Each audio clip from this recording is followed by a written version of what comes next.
Let's start where it started, in the sky above Siberia.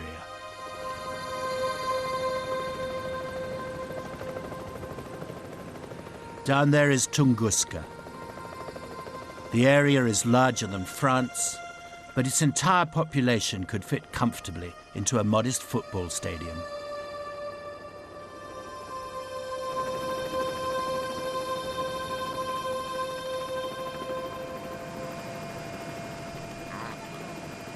I'm travelling with some unusual passengers.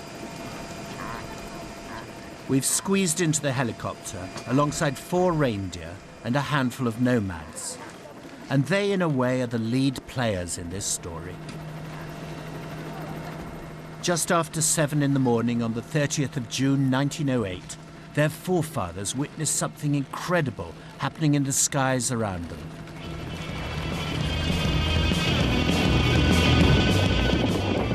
There was thunder, said one eyewitness.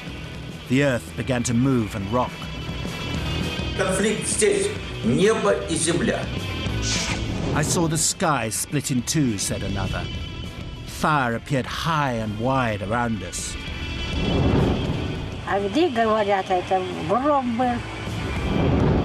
It became dazzlingly bright, as if there were a second sun in the sky. Это опасное место. И физически, и морально с такими шутками. Something had exploded with the force of 1,000 atom bombs. But what was it? Ведь мы же нашли осколки корабля инопланетян. Вот осколок, сплав которого получить на Земле невозможно. Other strange things have come out of the forest during the long search for an answer. From science and beyond science.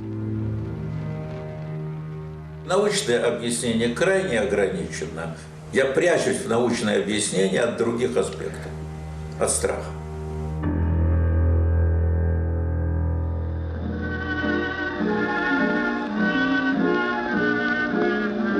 In 1908, the year the explosion happened, was a very different world from ours. Cities were becoming modern, but the revolution in transport and communications that would shrink the world had hardly begun. In America, the Wright brothers had carried their first passenger for less than half a mile. In Russia, the Tsar was still on the throne, though there were already rumblings of the revolution that would finish him. In Edwardian London, people went confidently about their business, but for one strange phenomenon. Luminous clouds in the sky above the city, so bright, said the newspapers, that you could play tennis in the middle of the night. But no one connected the stories with an event a few days earlier and 5,000 miles away in Siberia.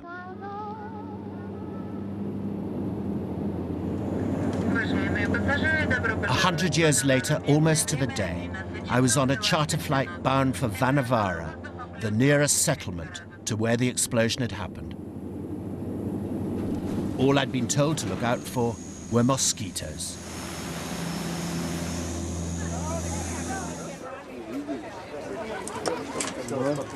Local leaders had organized a welcoming party on the runway.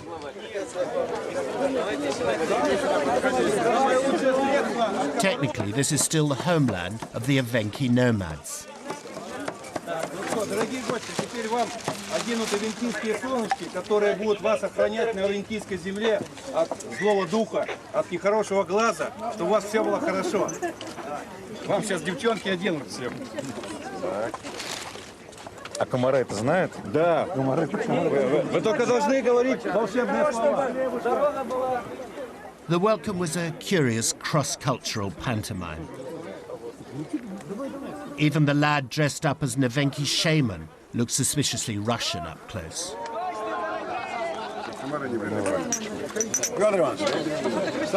The vodka disappeared in seconds, so there was no point hanging around.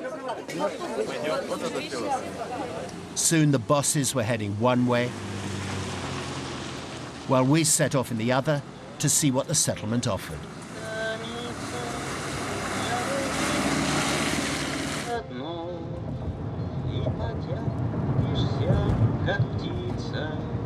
Vanavara is not exactly the end of the earth, but it's not far from it. Beyond the village, even the mud roads stop.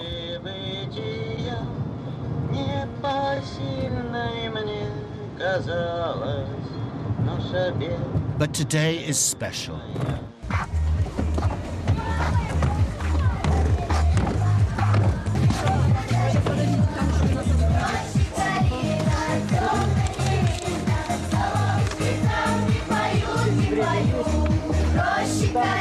They've laid on some local colour to keep the visitors happy.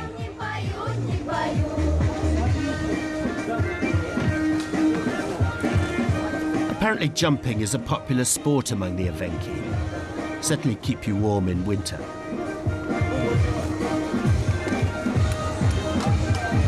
The Evenki people once roamed wild over much of Siberia.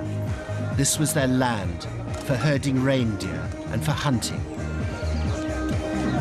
These days, they're like most conquered people, hanging around doing not very much, while the settlers run everything. It was all a bit like a film set. These reindeer, I found out later, were a long way from home. Though on the day, they seemed happy enough to stand around like starlets, being photographed and fed. Round the corner, we found Slava Ivanov and his mum. Her parents were alive when the explosion happened. And for them, there's no mystery about it. The gods were angry. Они говорят, что бог Агды, птица, за что-то обиделась, за какие грехи, и взорвала нас на землю, упала с небес. И это место, где это все произошло, люди Эвенки, тунгусы, они это место прокляли. И шаманы сказали, вы на это место больше не ходить. Мать рассказывала, когда это было. Сколько лет прошло, не знаю. Дядя рассказывала, что слышали, да и все, мать-то рассказывала. Гром. Ну, она рассказывала, как Эвенки там убегали оттуда. Эвенки эти сгорели, вот пожар же получился после этого. Сгорели некоторые, олени все сгорели. Некоторые убежали. Так она рассказывала это. До сих пор вспоминают Агды. Это гром.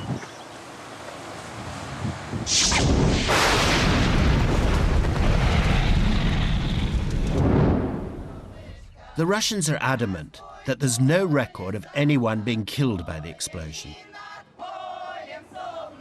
That's why they think it's okay to mark the anniversary with fun and games. But the truth is that no one came to investigate for nearly 20 years. So it's hard to see what those records are based on.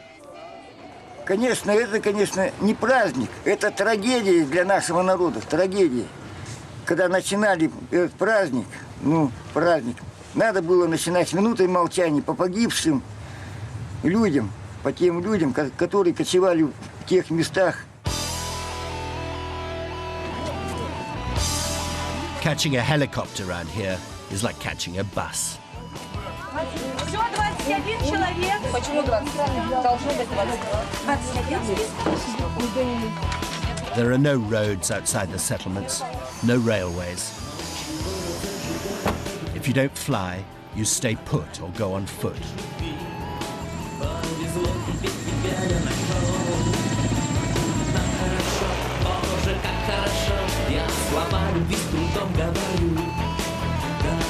The media caravan is being taken towards the place in the forest which they've calculated is the epicenter of the explosion.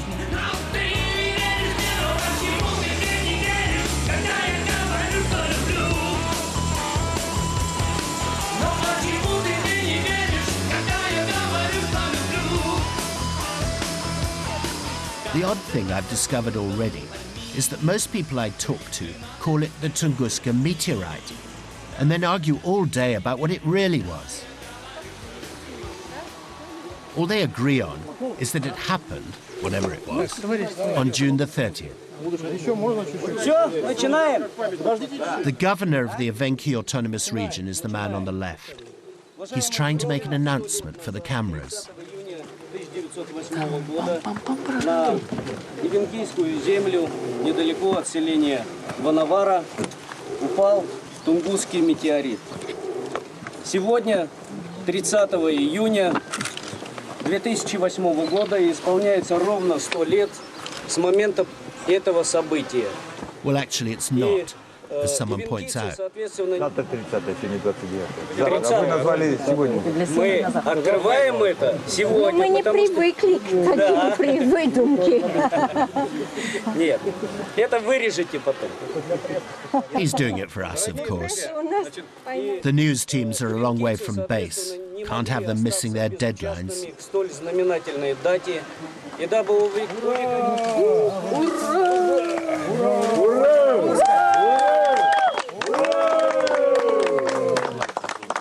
Apparently, it's a bird and a thunderbolt rolled into one.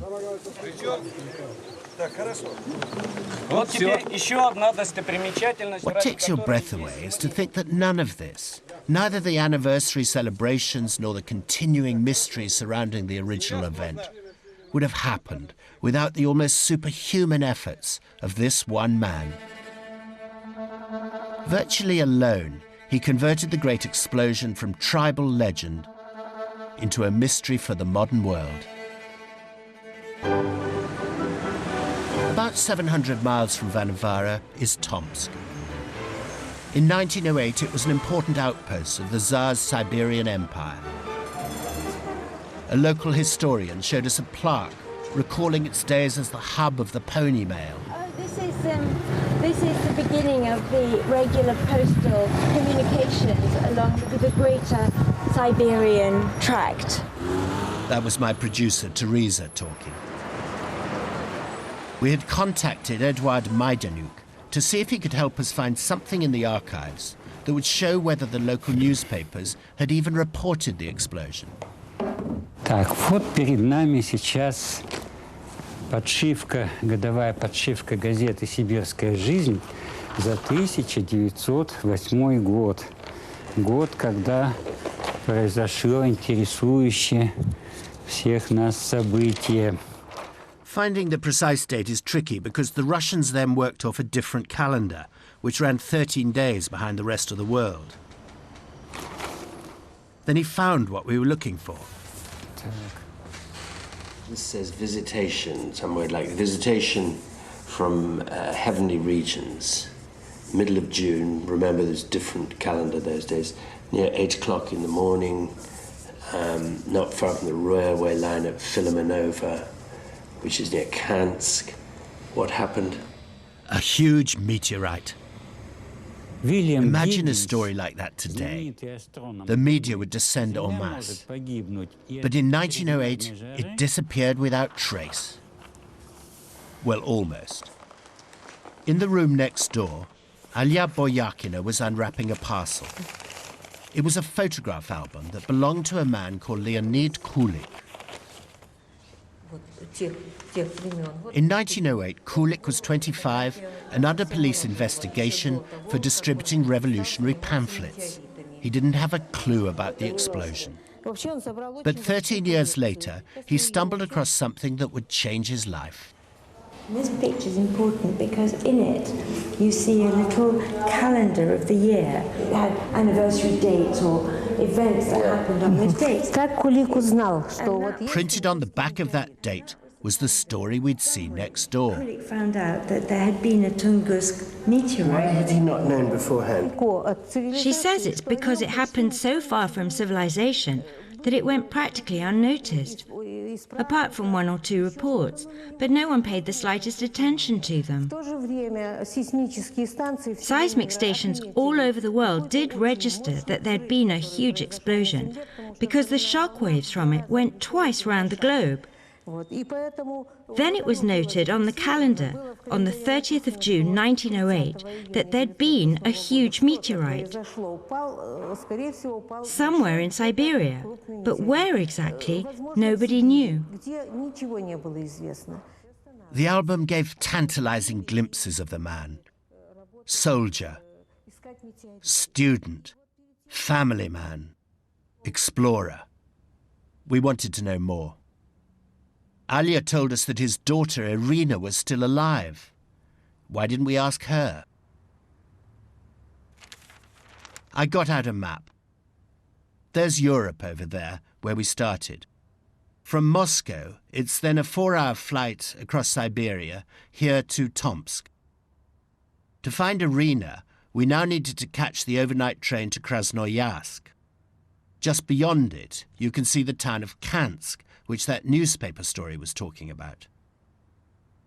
Vanavara isn't marked on the map, but it's another 600 miles or so, up there by the river.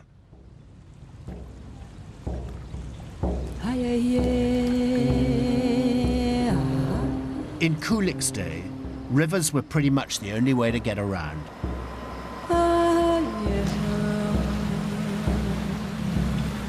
And they still are for many people in parts of Siberia. We found Irina on the banks of the mighty Yenisei. She's in her 80s now, bright and breezy. Her first memory of her father was when she was 3 and out for a walk in the park. She noticed a man looking at her strangely. So I said to my nanny, "Who's that man looking at me like that?" She said, "Go and say hello, you know him." And I said, "No, I don't." So I went timidly round the back of where he was sitting. But he couldn't contain himself any longer, jumped up, scooped me into a huge hug and began kissing me. That was my first memory of my father. He'd just come back from Tunguska. He was still wearing the clothes from the expedition, and he had a big bushy beard.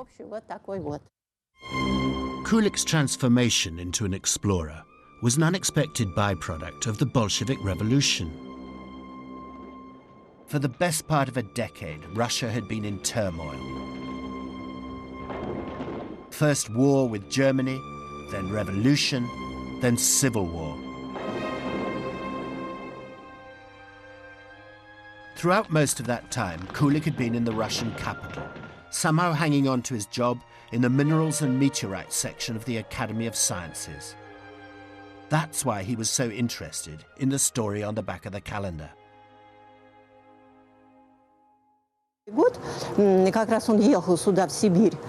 As it happened, my father was just preparing for a trip to Kansk and then to Krasnoyarsk. So when he got there, he asked around for people who'd seen something and talked to many local people.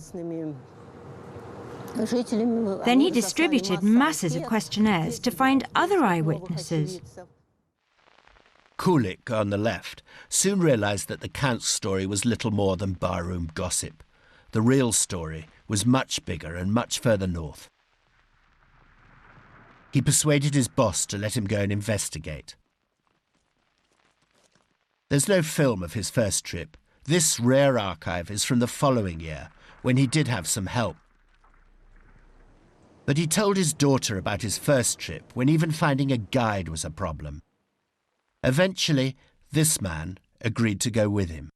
This Evenki was invaluable to them because he had reindeer. They'd found it impossible to get through on their horses. But he also had a wife, a niece, a baby at the breast, his herd of reindeer, and it was a whole caravan that set off. It was so slow. By the time they got up, made the tea, gathered up the reindeer, this, that and the other, it took them nearly a week to get there. And then, because it was February, March, that time of the year, the night set in early. So they'd soon have to stop, find a place to pitch their tents, put the food on to cook. And so although the actual distance wasn't that great, it took forever.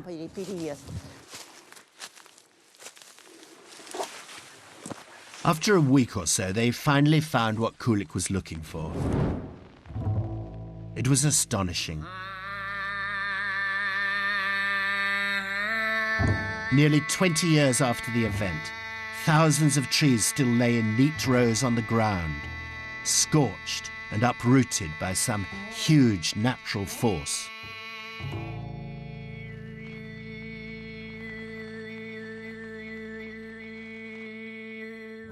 The Evenki took him to the edge of the fallen trees but would go no further. He said, "That's as far as I'll go. The shamans have forbidden it. There's a taboo." Kulik went on alone as far as he could, but he was weak with illness, exhaustion and hunger, and soon had to make his way back to Vanavara.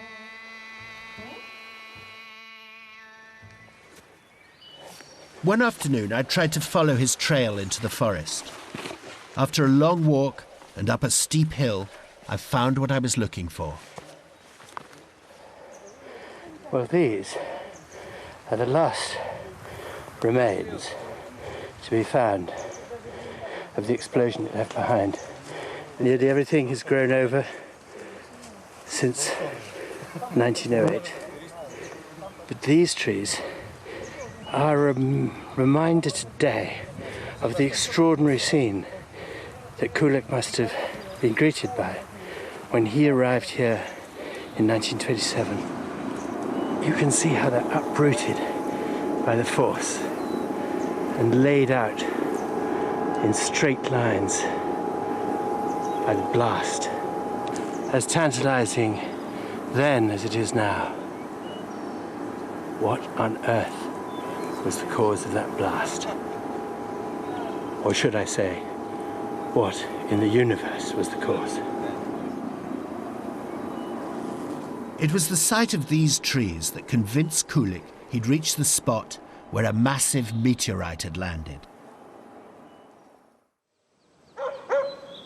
For the next 10 years, this settlement of Vanavara became the base for his attempt to prove that case.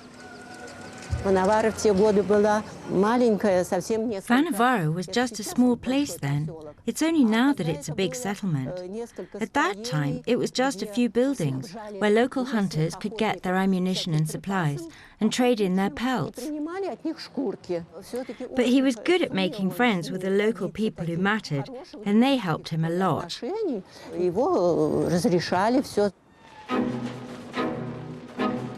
And so now did the new proletarian state. Kulik's exploits were a perfect advertisement for the power of the people's science. So they financed new expeditions to trawl the bogs for traces of a meteorite. They paid for surveys to calculate the epicenter. They searched high and low for a crater, but all they got was mosquito bites. He would tell us about how awful the mosquitoes were, huge. And they'd work in great leather gloves and tie women's scarves around their heads. They looked like scarecrows, and you can see in the photographs they're wearing mosquito nets. He told us about all this, but he never complained. On the contrary, if anyone else complained, he'd tick them off, saying, "Why can't you just put up with it?"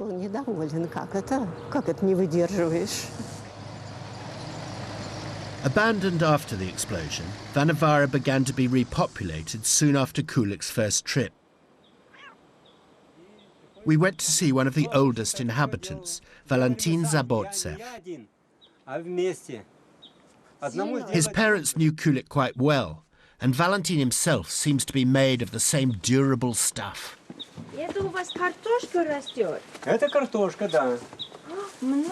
He grows the food he needs to eat. He cuts the wood to build his house and to keep him warm in winter. And this is the car he's built out of odds and ends. Да, тут с разных деталей, и свои детали. Если хотите, я вам ее покажу. Она у меня служит уже 23 года. 23? 23 года. И без всяких ремонтов. You made the whole thing.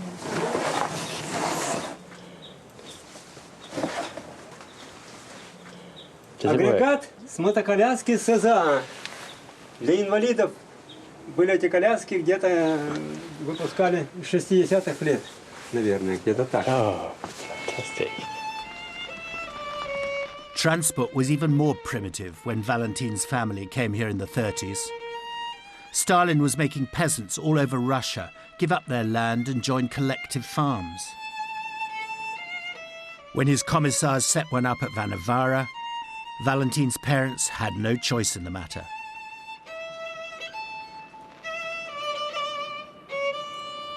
Шли пешком. Вот 200 километров через эту тайгу, без сеток, с маленькими грудными ребенками, пешком. He remembers how Kulik would drop in on his way to search for his meteorite. Да, прямо он даже приходил к нам. В гости? Да, значит, вот, где родители жили, он заходил, даже вот, ну, как вы зашли, вот, как говорится, поговорили, он поспрашивал, потому что мать практически с отцом помнили вот это вот потрясение, значит, падение вот этого метеорита. Они помнили? Они жили в Кежме, на Ангаре. Там даже окна с домов повылетали в то время. Значит, прогромыхало, и главное, что потрясло землю. Kulik's meteorite theory was accepted by most people in those days. But the absence of evidence was puzzling. 4 times Kulik went back to the wilderness to search. It was a vast undertaking, over 800 square miles and 80 million fallen trees. But at its center, no crater. What he did find was much stranger. Dozens of trees still standing, but with all their branches ripped off, leaving them like telegraph poles in a land without telephones.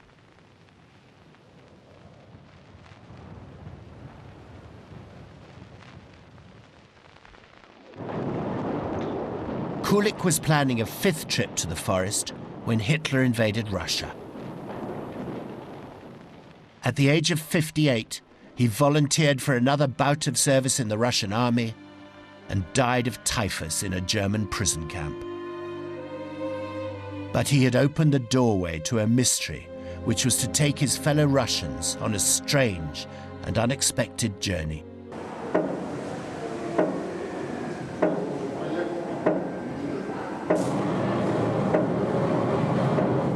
The longer the explosion remains a mystery, the more the theories have multiplied. Some now think the planet was hit by antimatter or a black hole.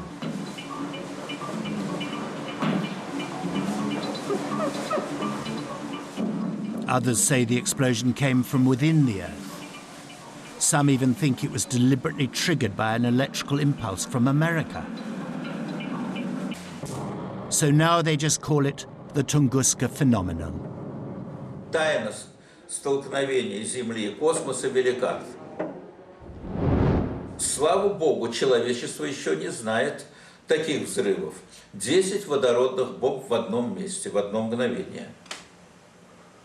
Поэтому, естественно, люди бегут туда, интересуются и поклоняются, и люди и религиозные, и научные, всякие. Это естественно. Pavel Florensky's uncle, Kirill, was one of the early pioneers. He represented established Soviet science. But another key player was Gennady Plekhanov on the left here. Plekhanov now lives in a small flat in the middle of Tomsk, filled with the mementos of a lifetime devoted to the Tunguska mystery. The young enthusiasts have grown old on summers in the forest together. He went over to his bookshelf to get something he said would explain what drove the post-war generation forward. It was a story written by someone called Alexander Kazantsev.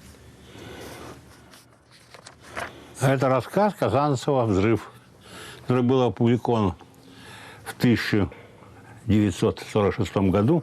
Ну, а потом вот издан здесь. Это уже советская фантастика. What excited Plekhanov and most of Russia was Kazantsev's idea that the devastation had been caused by a nuclear explosion on board a spaceship from another planet. В современниках, можно так сказать. Да. Вот эта статья имела. Наша задача была проверить, прав ли Казанцев или нет. То есть мы сразу же ставили вопрос, нужно выяснять научно, а не фантастично. Нас это увлекло. С этого все началось.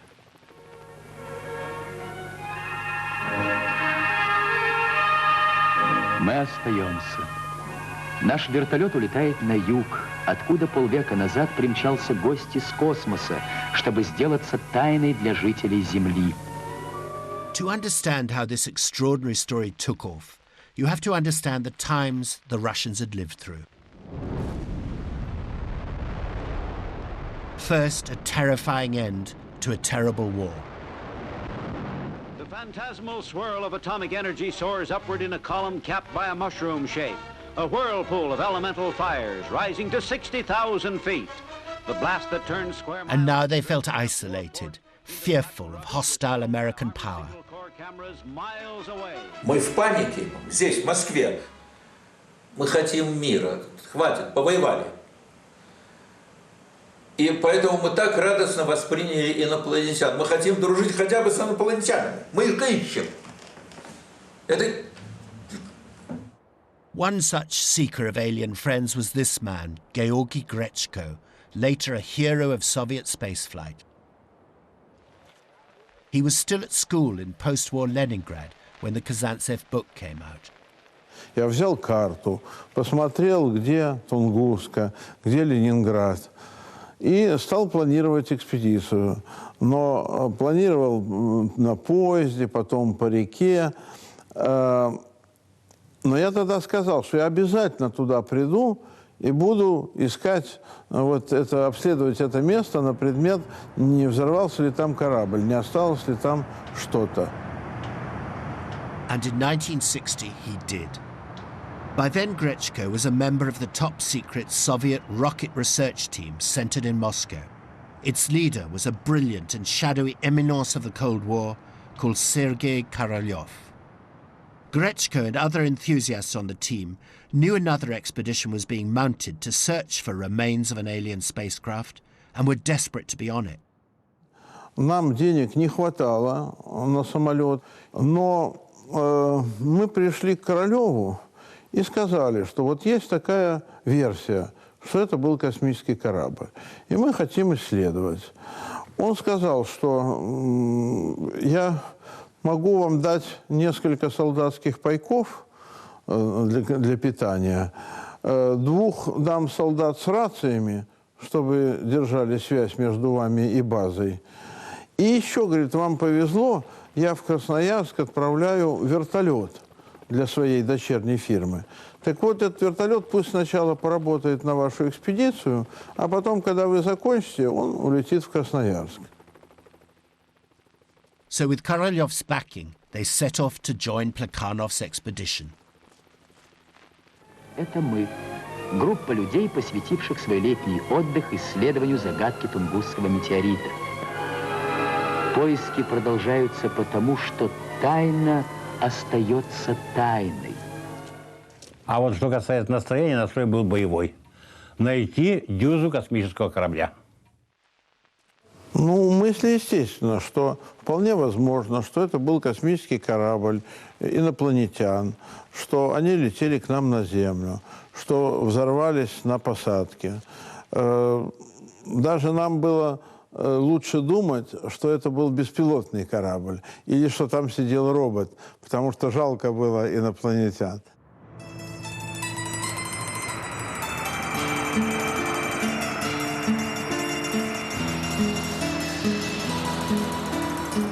By a strange coincidence, an Italian, who now plays a huge part in the current research into Tunguska, had, like Grechko, spent the war years at school in Russia. Giuseppe Longo is now a professor at Bologna University.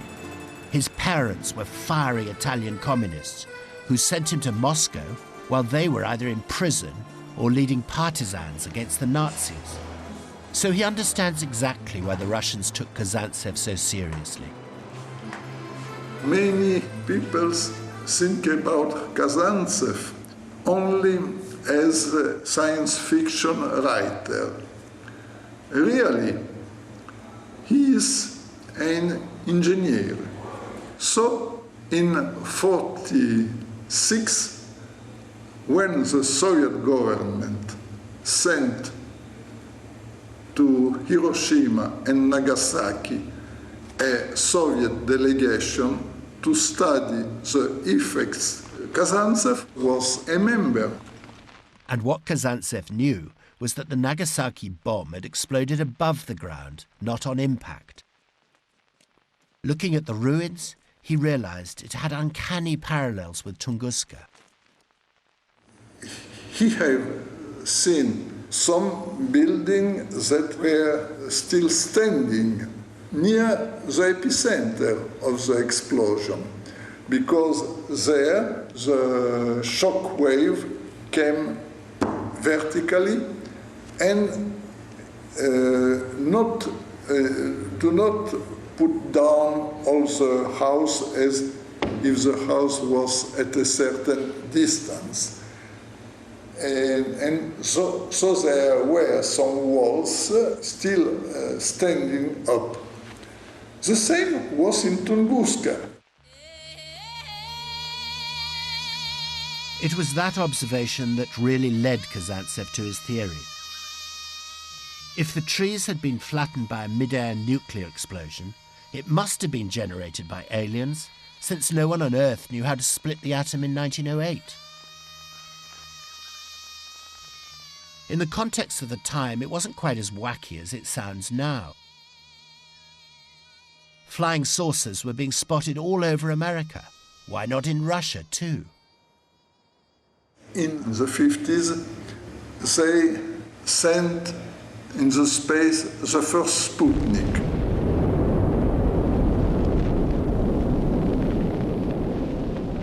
They sent the first man in the space. So many people were thinking, if we can send in the space our people, why the Martian or people from some other planet cannot send something on our planet? Все-таки было такое убеждение, что-нибудь найдется из космического... Ну, а зачем бы мы иначе шли? Тогда я их ждал и в полете посматривал в иллюминатор, не летят ли. И сейчас жду все, вот.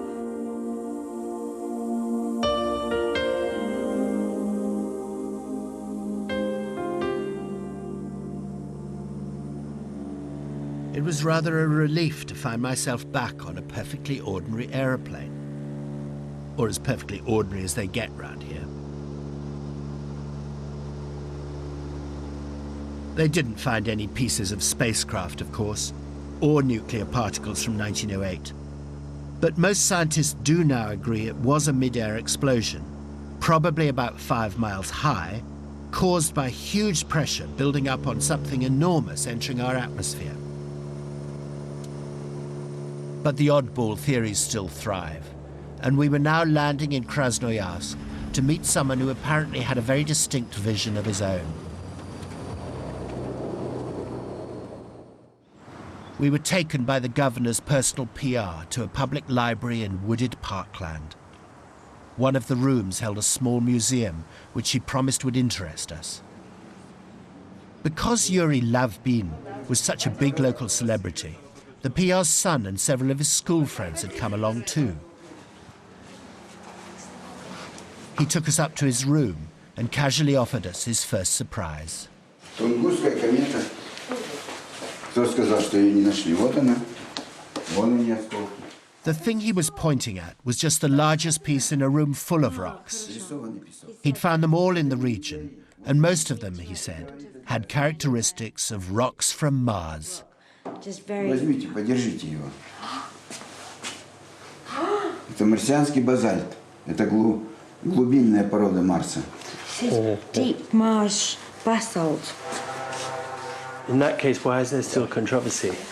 В таком случае, почему считается, что загадка еще не решена? Вот если бы это государство нашло, тогда бы загадка решена. А если это частная компания нашла, то частная, она и пусть частная будет в мире. Lovebean then gave us his version of what had happened as the asteroid, or planetoid as he called it, flew over the Yenisei River. Планетоид этот или комета клюнула, то есть резко пошла на снижение. И когда уже перелетела Енисей, в это время ее просто сбил техногенный объект неизвестного характера. Something had shot up from Earth. Yes, and he'd found marks on the ground to prove it, he said.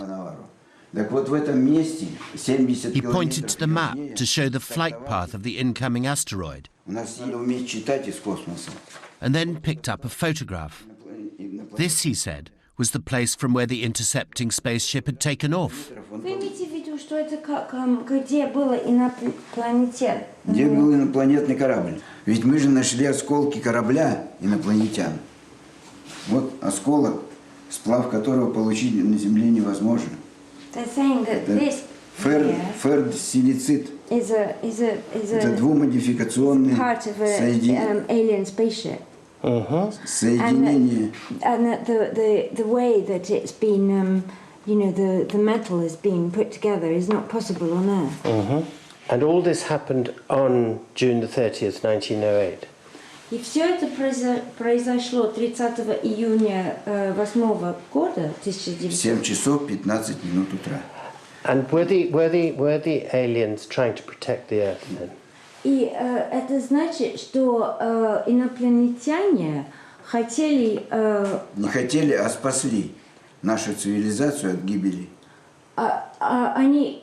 Without Teresa, I'd now be lost. So just imagine, he's saying, if that comet had started burrowing deep into the Earth and had churned up all the Earth and all the comet itself, it would have covered the sun, and we would have had no sun, and long-term winter would have set in. If you ask me, our civilization was under protection. We were saved. I looked at the governor's PR lady, Liena. Was this guy really the region's foremost expert? And why had no one else found anything? Они ищут не там и не то. Вот и все. And were these benevolent aliens still amongst us, we asked? Да почему они возле балкона могут летать? У нас в Красноярске... I could see that Liena and the kids who'd come with her were enthralled. Между собой эти шары. Вот буквально неделю... Her son Dennis started describing an incident just a week ago. Ложился спать, я глаза открыл, и у меня перед окнами летал туда-сюда какой-то шар. Он был как, белый такой, не сильно яркий такой, как, такого прозрачного цвета белого. И из стороны в сторону туда-сюда летал. И потом, когда к окну мы с мамой подошли, он улетел. Мы уже легли спать, я уснула, и у меня сын подскочил и подбежал к окну. Я думаю, что там такое? Я тоже вскочила, подбегая, я говорю, что там? Он говорит, мама. Я, говорит, думал, мне приснилось, почудилось, говорит. Я смотрю, по небу летает так в одну сторону медленно шар. Вот он действительно бледный, прозрачный, белый. Yuri Lovebean had one more surprise. Usually, he said, he was so taken aback when he saw a flying saucer that we'd be gone by the time he got his camera out. But on one occasion, he'd been lucky. Шел август месяц. Мои ребята ехали на теплоходе. В районе подкаменной Тунгуски они увидели по берегу летит шар. If this is the Tunguska effect, there in the room of rocks, I felt I'd reached its epicenter. There is a small band of devotees who've been to Tunguska nearly every summer since the 60s. We'd met some of them at Tomsk Station a few days back. Alya, our friend from the library, has been there 33 times before.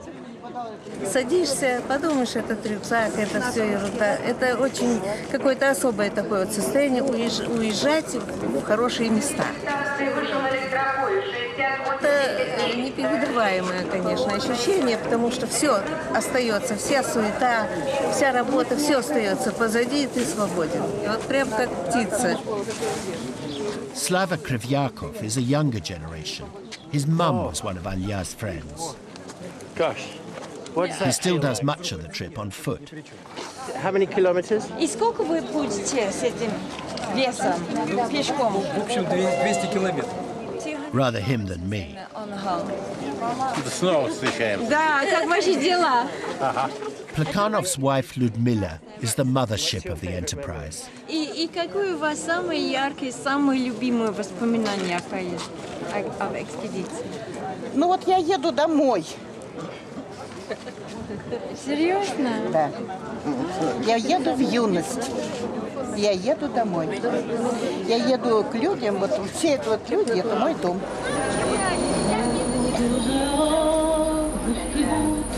In the regimented life of Soviet Russia, the forest became a sort of liberation zone. A place where they made the rules.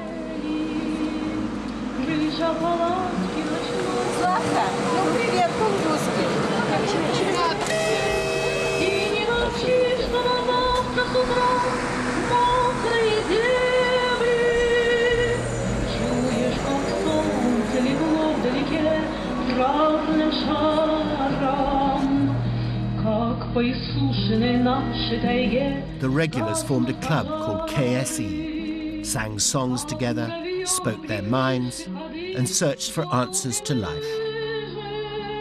Очень хорошая тайга. Там, правда, много комаров, но это уголок очень тихий, очень чистый такой тайги, такой немножечко даже загадочный. Это вот своеобразная, это вот, может быть, община будущего может выглядеть вот таким вот образом. John and Larissa Anfinagenov were typical, obsessed by the puzzle and just about rising above the discomfort. Комары, пауты, это самое трудное. Вот, ну, может быть, это для кого-то не так, но для меня вот эти вот комары, они заедают. The bonus was that it was too far off the beaten track for the party apparatchiks to bother with. They were all keen to crack the mystery, of course, but it was much more than that. Это был Ноев ковчег. Вот такое ощущение Ноева ковчега. То есть мы плывем. Разные люди. Разные совершенно. Объединенные единым устремлением. Причем разные и по взгляду на проблему, да. Значит, и так далее, так, но объединенные устремлением да. Разгадать. Что сблизило нас? Скорее всего, это выношенная убежденность в том, что решение проблемы нужно сегодняшней науке, что оно впишет несколько новых строк в книгу знаний. A sort of Woodstock with horseflies.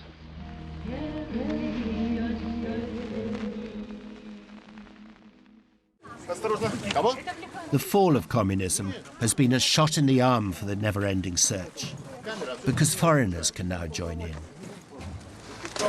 We've hooked up with two Italian scientists, Luca Gasparini and Romano Serra. They're members of the Bologna University team gathered together by Giuseppe Longo. They're going to take us to a place which they think holds the key to the puzzle.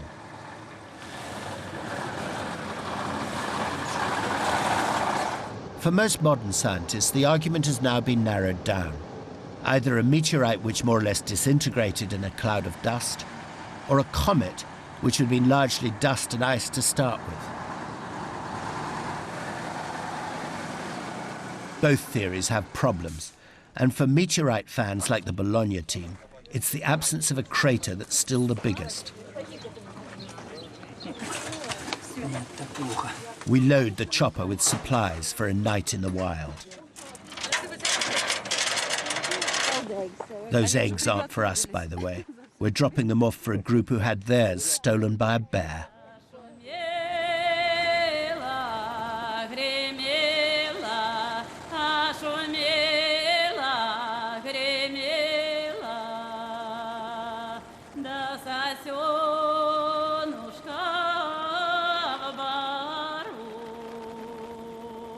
We're heading for a small lake a few miles from the epicenter of the explosion.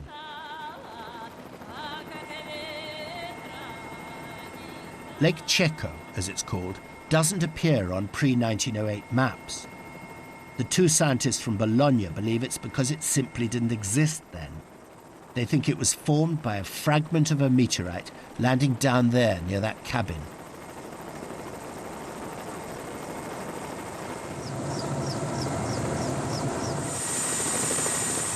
The helicopter can't actually settle on the ground because it's too marshy, so we have to unpack in a rush.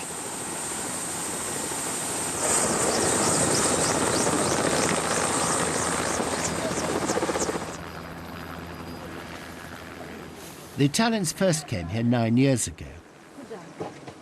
They used a small boat left by passing hunters, and they need it now to get more evidence to back their theory.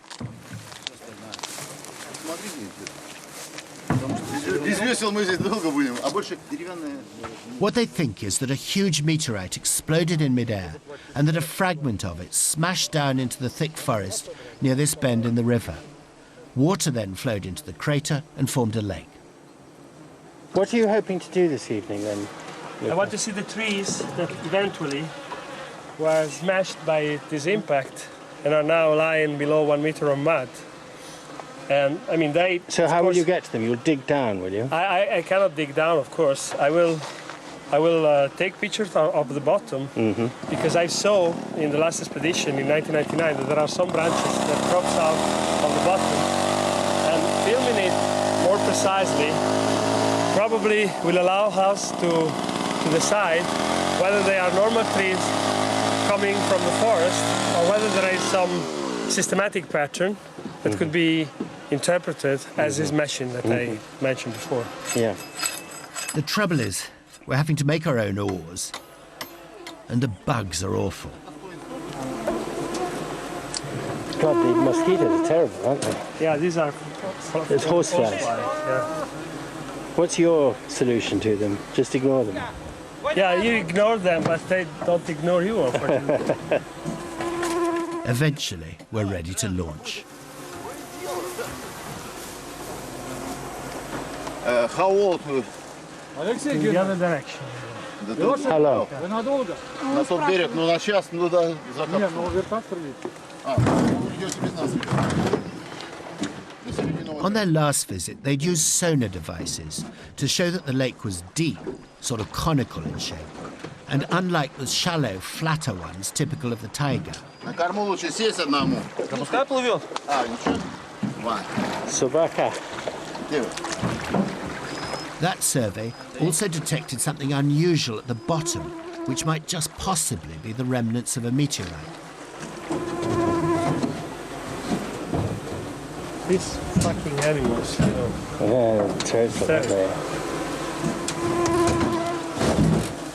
What's that? GPS. Oh, great. And what will the GPS allow you to do? Just position yourself? Yeah, I position the survey. Luca has bought a light and a camera, which he hopes will let him see what the bottom of the lake looks like. In particular, whether there are traces of trees down there. And how deep is the water here? Here is, I guess, 40 meters. Oh, so this is quite deep. 40 meters? Yeah. 50 meters is in the middle. Yeah. If there are just a few trees, it would mean nothing. They could have just rolled off the bank. But if there are lots, it would indicate a sudden catastrophe striking dense forest. All you scientists, I think, rather like having a gigantic puzzle like this to solve, don't you? Yeah, you're right. But, you know, at the same time, we die for discovery. You know, that's something which is contradictory if you want. But it is like that. I mean, it's something you like the mystery, you want to discover the mysteries, but at the same time, you die because it is a mystery, not because it's something else.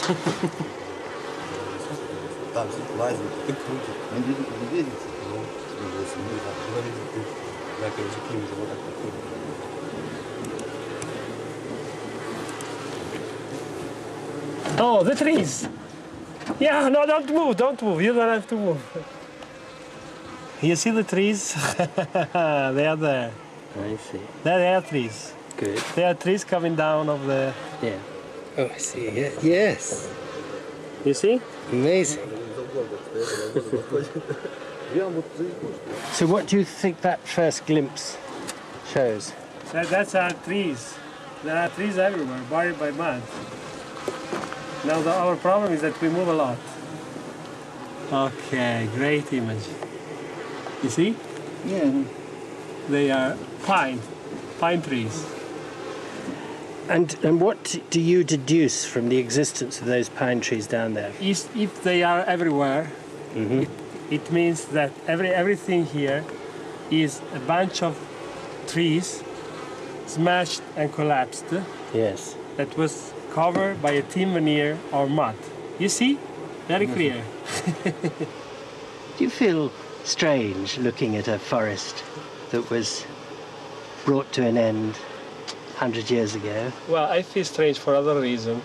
What are I they? feel strange because I'm here with 4 persons in the middle of nowhere, just looking for these trees instead of being in a bar drinking a beer.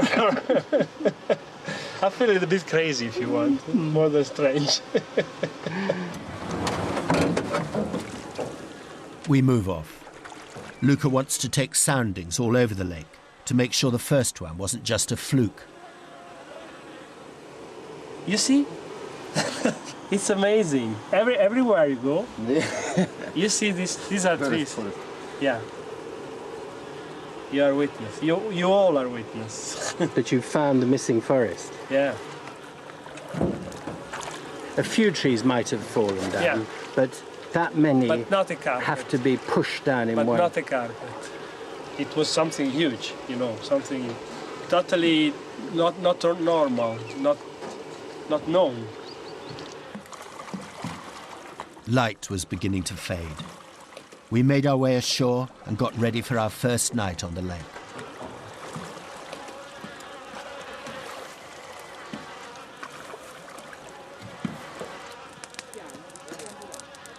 We have to keep food to the minimum. There are bears about, and they can smell scraps a mile away.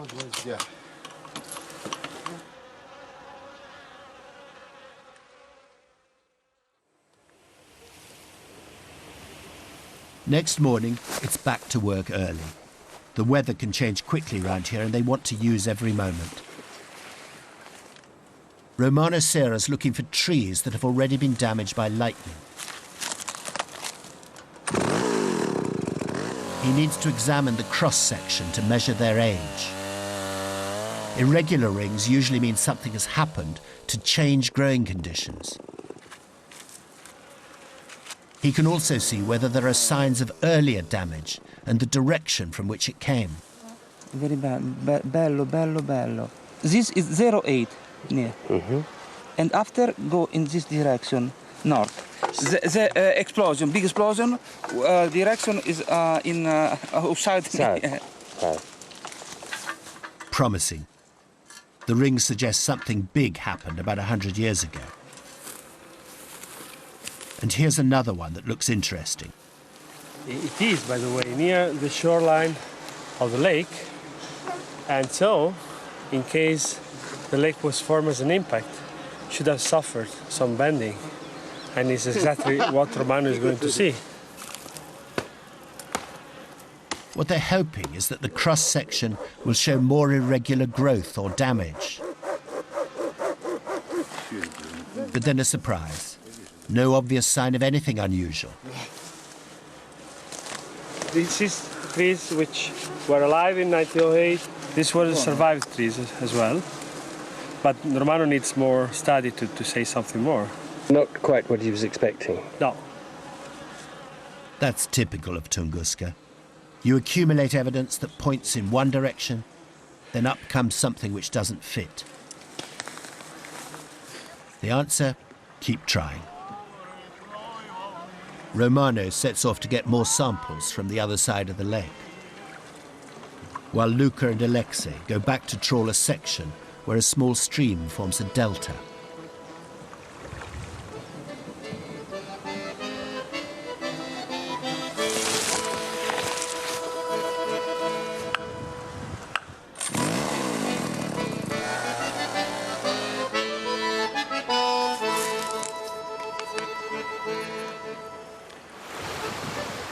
By midday, the rain clouds are gathering.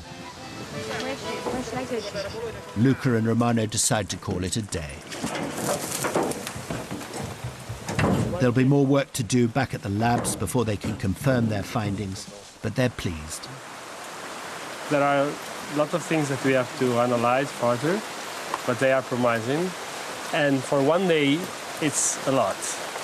But will it be enough to settle the argument? We're loading up for another trip to the epicenter. That's where tonight's anniversary party is. But the officials at the tiny airport, normally so easygoing, have suddenly got difficult.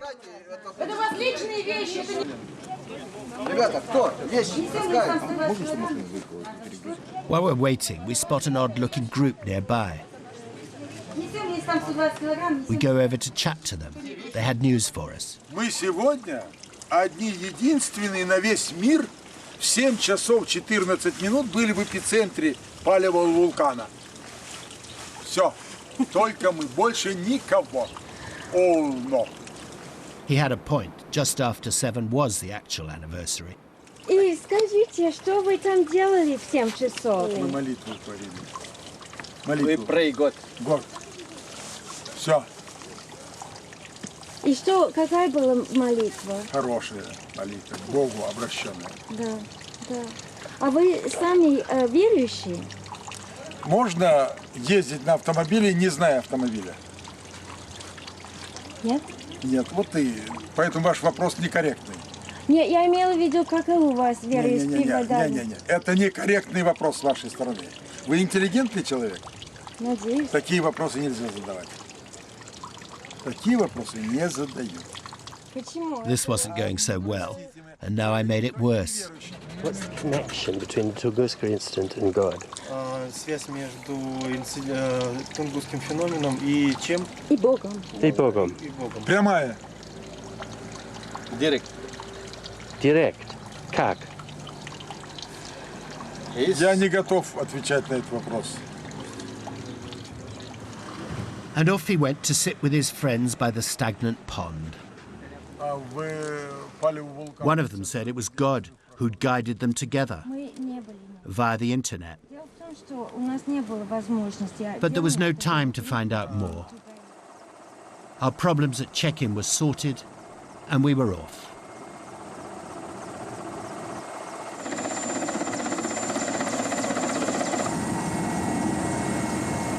There's Slava, the man we met at the railway station. Must like that T-shirt. We all trooped off towards the Kulik hut. Hi. Hi, guys. Oh, look who's here. Hero of the day. It's finally, me. he finally shows up. You always see it. It's like, you know, a party. It's like holidays, you know? It is. It's a holiday. They'd all met at a conference in Moscow a week ago, each there to put his own special theory. This is Dr. Mark Boslow, an impact specialist. And are you kind of on the same track, or do you have a different theory, or? Well, you know, I'm skeptical of this idea, but I'm also a defender. I think it's a good hypothesis. Decoded, that means he doesn't think Lake Checo was formed by meteor impact. You know, the Russians are saying the same thing I am, so, I mean, we had... He's right. The comet theory is probably more popular nowadays. But the truth is that no one idea has ever had enough evidence behind it to demolish the rest.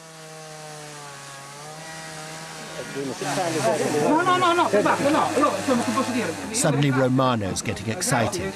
It turns out that some crucial bits of his evidence are about to go on the fire.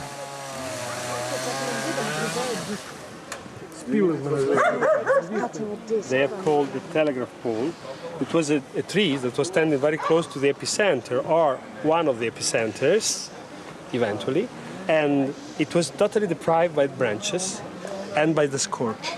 So this bit of wood that I'm pointing the camera at was right underneath the explosion 100 years ago.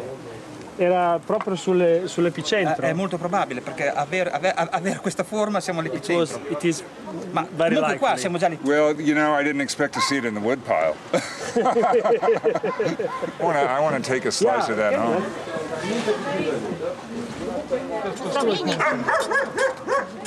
But this isn't an evening for science.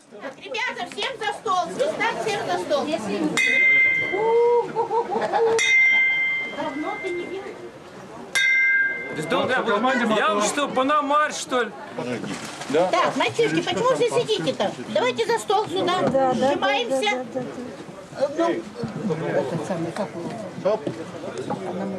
Пошла. Кружки, подставляйте кружки. This was Gennady Plekhanov's moment. Дорогие друзья, 100 лет назад именно здесь завершился свой полет космический объект неизвестного происхождения. Всем известный под названием Тунгусский метеорит. Но что это на самом He more or less admitted he'd been making the same speech on the same spot to many of the same people for years. Многие о нем знают немного, немногие много, но до сих пор никто не знает, что это такое. Так начиналась наша статья «Комсомольскую правду» после экспедиции 60-го года и КСР-2. Прошло почти полвека, но последнюю фразу можно повторить и сегодня. Ну и последний тост такой, фраза «налить, выпить, закусить». За юбилей! За юбилей! За юбилей! Ура!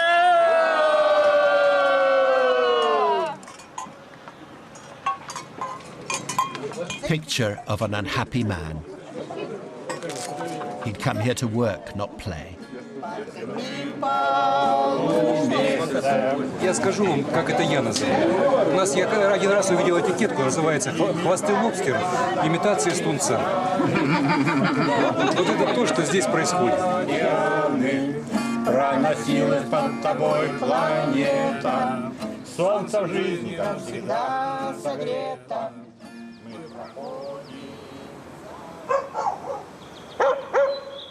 The day after the night before. Part of tidying up was dismantling the set.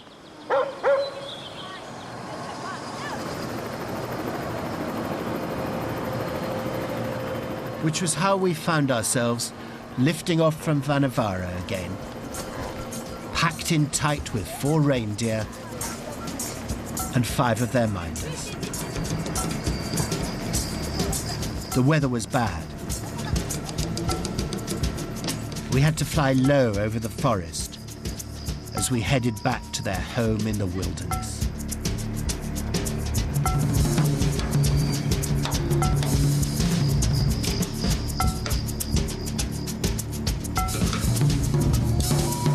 There was no airfield to head for, just, we hoped, the telltale signs of their reindeer somewhere before our fuel ran out. The captain called for some help locating them.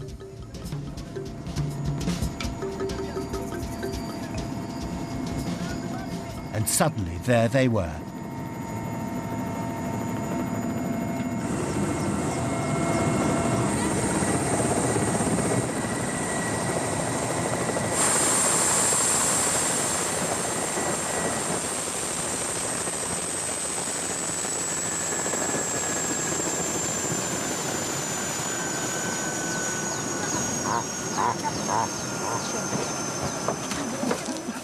The nomads had materialized from the forest as fast as the reindeer were now disappearing into it. А где олени? Убежали? Стоять должны. Они вообще отбегали от вертолета.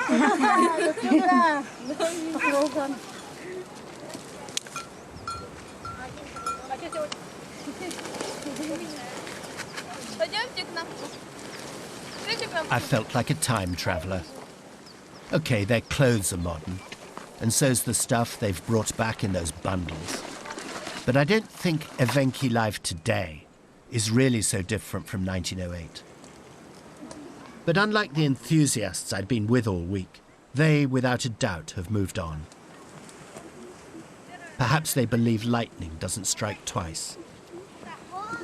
Что там? 100 лет метеорит упал, да? промышленность. Где там пацаны? Позови, за линию пригнать. Ну, был страшный взрыв. Что там еще? Что случилось тогда, чтобы был такой взрыв и такой шум? Ну, не знаю, может, подумали, что-нибудь такое уж, что боги, наверное, обиделись.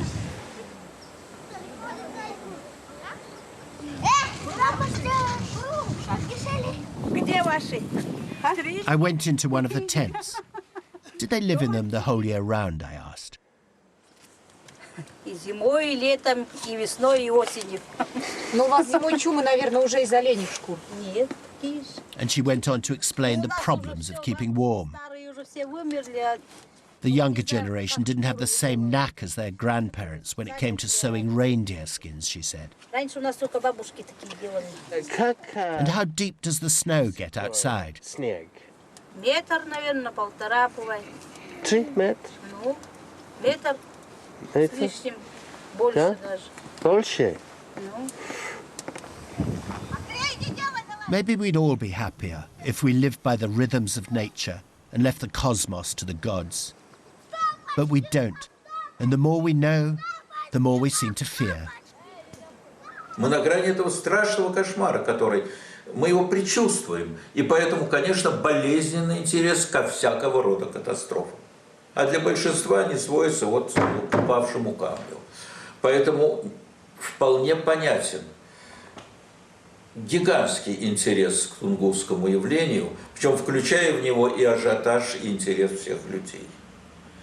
И мне видится в этом некоторое предчувствие грядущих катастроф разного рода.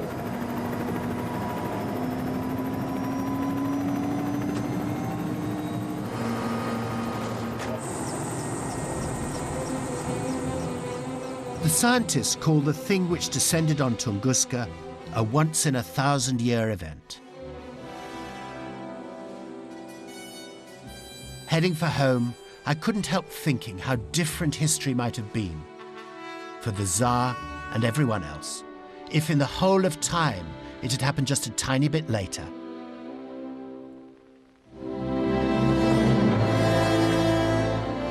Если бы Тунгусский метеорит прилетел на 4 часа позже, от Ленинграда ничего бы не осталось, я бы не родился. And maybe no Stalin, no terror, no goodness knows what. But one thing you can be sure about. This will happen again one day. Если такой же метеорит сейчас попадет в Землю, он уничтожит всех нас, независимо от границ, и политики, и, значит, партий. That's why the scientists care. If they can understand what happened at Tunguska and then keep watch for the next thing like it, maybe they can save us. Somebody asked, but why only today people are interested in this? Because only today we have the possibility to obtain results. Тунгусский взрыв, вот этот, он призывает человечество немедленно заняться защитой Земли от крупных метеоритов. Пока мы между собой будем выяснять, значит, у кого больше демократии, у кого меньше демократии, это разнесет нас всех, и правых, и виноватых, без разбора. И ведь так что надо объединиться всем и решать вот эту задачу, как спасти всех. А потом можно опять между собой ссориться.